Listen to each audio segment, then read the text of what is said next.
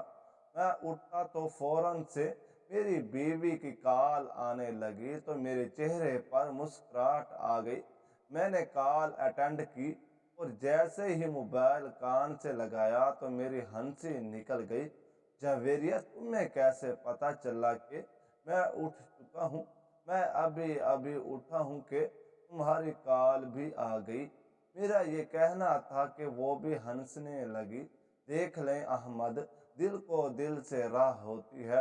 مجھے ایسا لگا کہ آپ اٹھ چکے ہوں گے، اس لیے آپ کو ناشتے کے بارے میں بتا دوں۔ میں نے آپ کے لیے آلو کی بھجیاں بنا کر رکھی تھی، آپ کو وہ بہت پسند ہے نا؟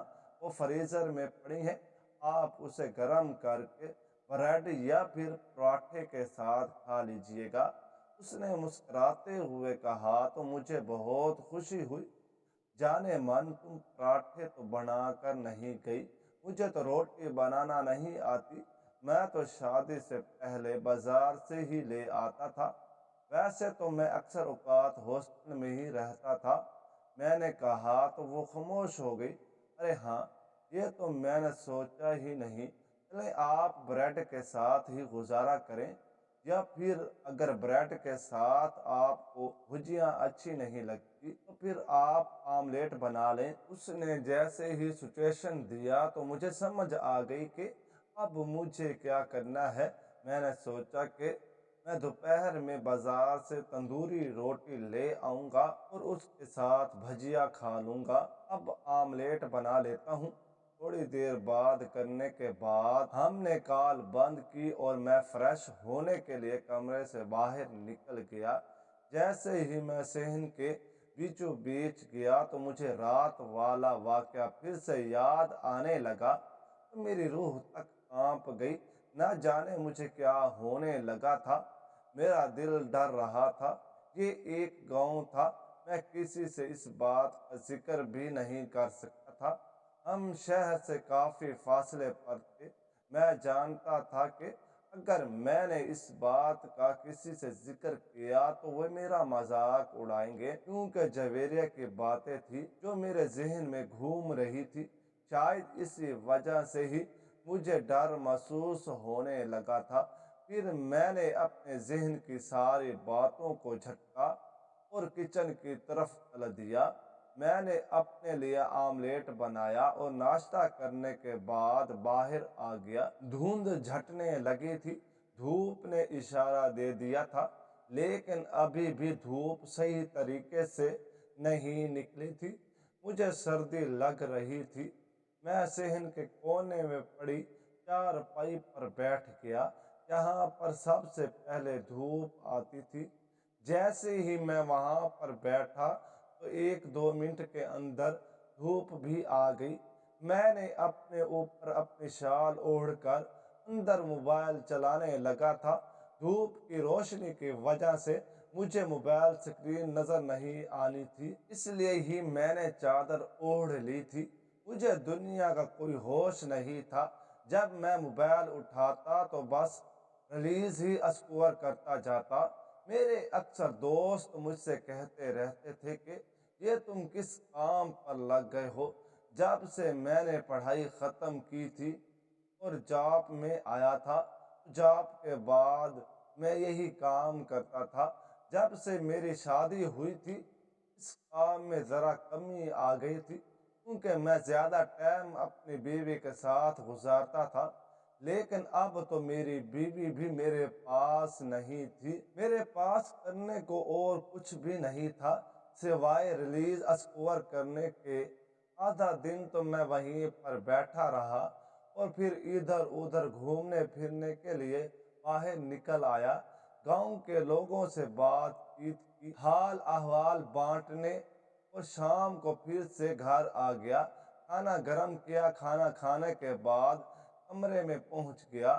پہلے تو میرا دل کیا کہ چھت پر جا کر ٹھنڈی ٹھنڈی ہواؤں کے جھونکے محسوس کروں۔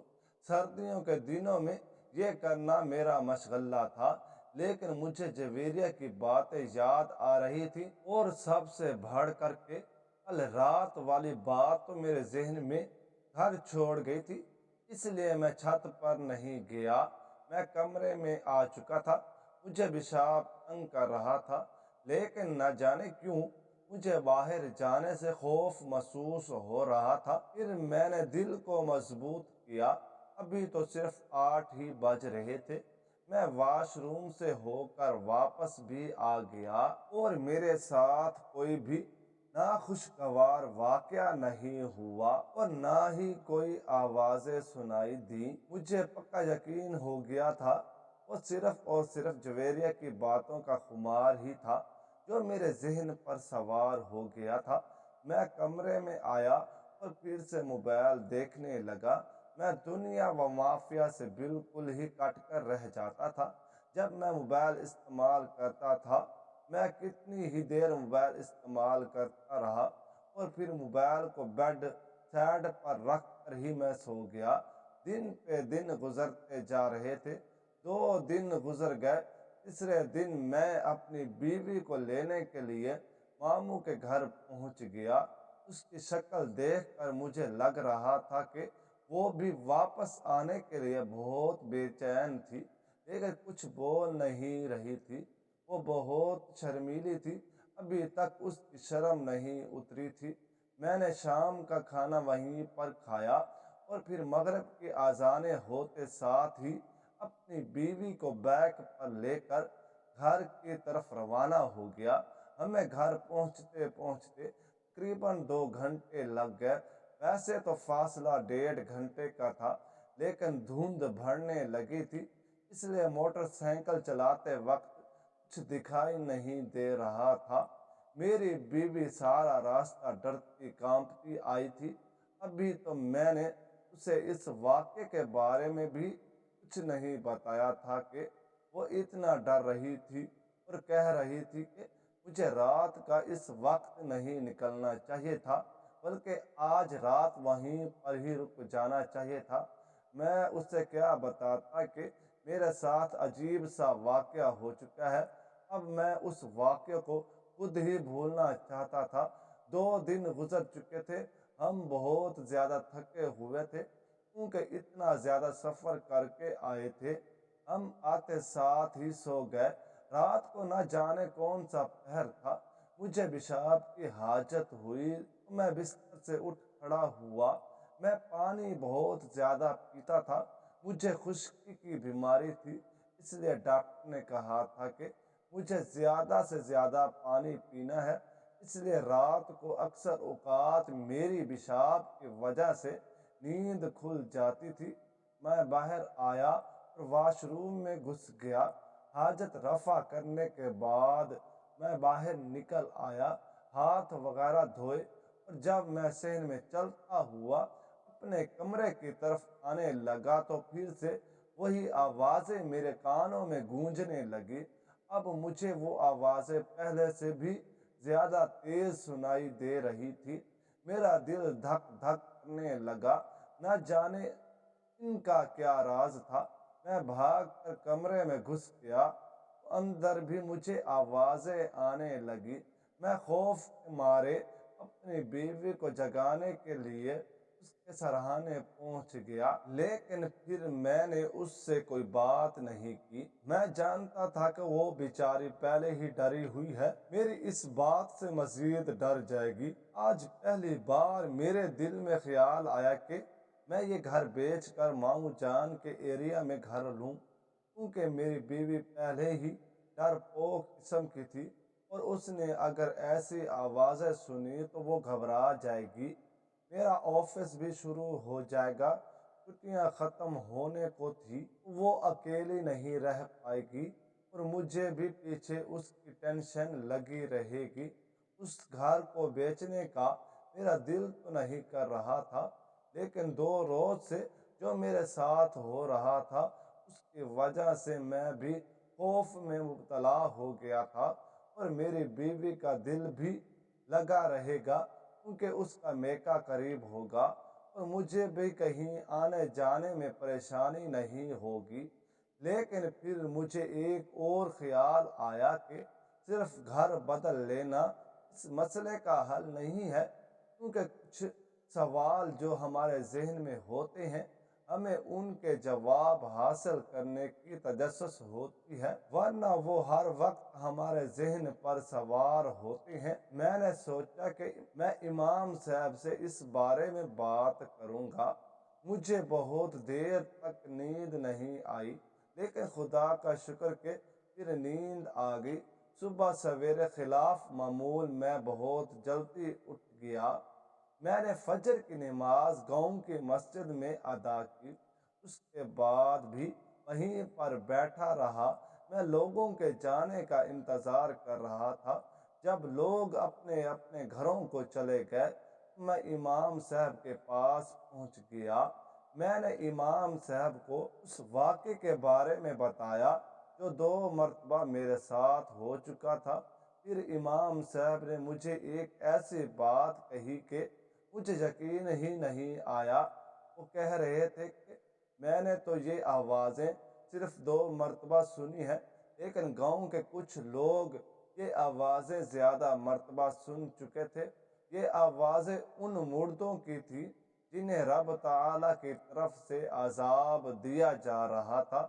میں تو سمجھ رہا تھا کہ شاید کوئی جنات ہیں یا کوئی اور چیز، لیکن یہ آوازیں تو مردوں کی تھیں، اور ان مردوں کی جنہوں نے اپنی زندگی اچھے طریقے سے نہیں گزاری تھی۔ امام صاحب نے مجھ سے کہا کہ یہ آوازیں گاؤں کے ان لوگوں کو آ چکی ہیں جو اپنی زندگی میں خدا کو بھول چکے ہیں اور موبائل میں گھس کر رہ گئے ہیں۔ جیسے امام صاحب نے یہ بات کی، مجھے لگا کہ وہ میری ہی بات کر رہے ہیں۔ میں نے ندامت سے سر جھکائے بیٹھا تھا۔ میں ان سے کیا کہتا کہ میں بھی موبائلز پر ویڈیوز دیکھنے کے علاوہ اور کوئی ڈھنگ کا کام نہیں کرتا۔ امام صاحب نے کہا کہ ویسے تو یہ آوازیں کسی کو سنائی نہیں دیتی، لیکن کبھی کبھار خدا تعالیٰ اپنے بندوں کو یہ آوازیں صرف عبرت حاصل کرنے کے لیے ہی سنا دیتا ہے۔ امام صاحب کی باتیں سن کر میرے رونگٹے کھڑے ہو رہے تھے۔ میں نے اسی وقت ہی توبہ کی کہ آج کے بعد میں بلا وجہ موبائل پر الٹی سیدھی ویڈیوز نہیں دیکھوں گا اور اپنی زندگی نئے سرے سے شروع کروں گا۔ جب میں مسجد سے واپس آیا تو سورج نکلنے لگا تھا۔ میں تقریباً نماز کے بعد 1-2 گھنٹہ وہیں پر بیٹھا رہا تھا۔ راستے میں مجھے بہت زیادہ سکون مل رہا تھا۔ مجھے ایسا لگ رہا تھا کہ اب میں اپنی زندگی کو ایک نئے روشن صبح دینے والا ہوں۔ میں گھر گیا اور اپنی بیوی کو اس بارے میں بتایا تو وہ بھی حیران ہو گئی۔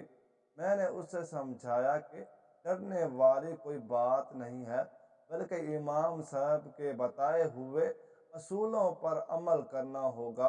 انہوں نے کہا تھا کہ میاں بیوی 5 وقت کی نماز ادا کریں اور گھر میں قرآن پاک کا اہتمام کریں تو ہمارے سارے مسئلے ہی حل ہو جائیں گے۔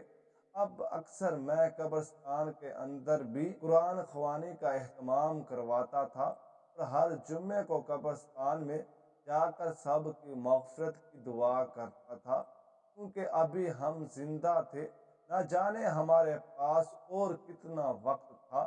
ہمارے توبہ کے دروازے کھلے ہوئے تھے۔ ہم نے توبہ کی اور جس مقصد کے اللہ تعالیٰ نے ہمیں پیدا کیا، یعنی اپنی عبادت کے لیے فضول کاموں سے بچ کر اللہ تعالیٰ کی عبادت کو وقت دینے لگے، اور اسی طرح دل کو سکون میں محسوس ہوتا تھا۔ لیکن جو لوگ جا چکے ہیں ان کو ہماری دعاؤں کی ضرورت ہے، اس لیے میں اور میری بیوی ہر وقت تمام محرومین کے لیے دعا کرتے تھے، اور سچ کہتے ہیں کہ دلوں کا سکون تو اللہ کے ذکر میں ہے۔